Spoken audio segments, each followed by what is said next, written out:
Hi guys! Kung mahilig kayo sa smoky, grilled at super flavorful na pagkain, may bagong food spot na siguradong babalik-balikan nyo, ang Blackish Riyadh, isang American-Asian street food concept na nagbukas nitong December 2025 sa Mohammadiyah District, Riyadh.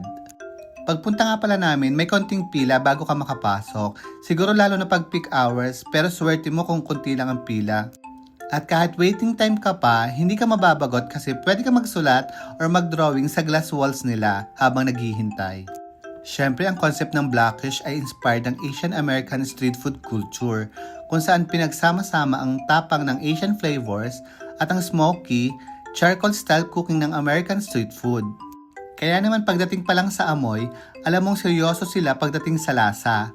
Pagpasok mo pala sa loob, mapapansin mo agad na modern at maluwag ang dining area. May open kitchen pa sila kaya makikita mo mismo kung paano niluluto ang food mo. From grilling hanggang plating. Nakaka-excite panoorin lalo na kapag steak o burger na ang niluluto.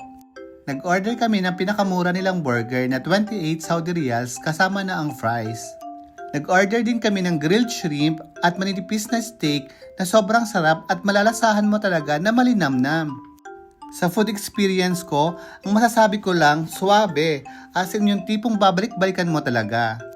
For around 309 Saudi Riyals, good na siya for 3 persons at sobrang sulit talaga.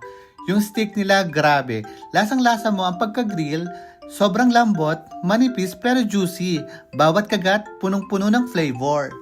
Kung mahilig ka sa grilled, smoky at flavorful na pagkain, sigurado magugustuhan mo ang Blackish. Ito rin yung street food na babalik-balikan mo talaga. Ang dami pang mga kabayan na nagwa-work doon. So goodbye for now, ingat kayo palagi, God bless!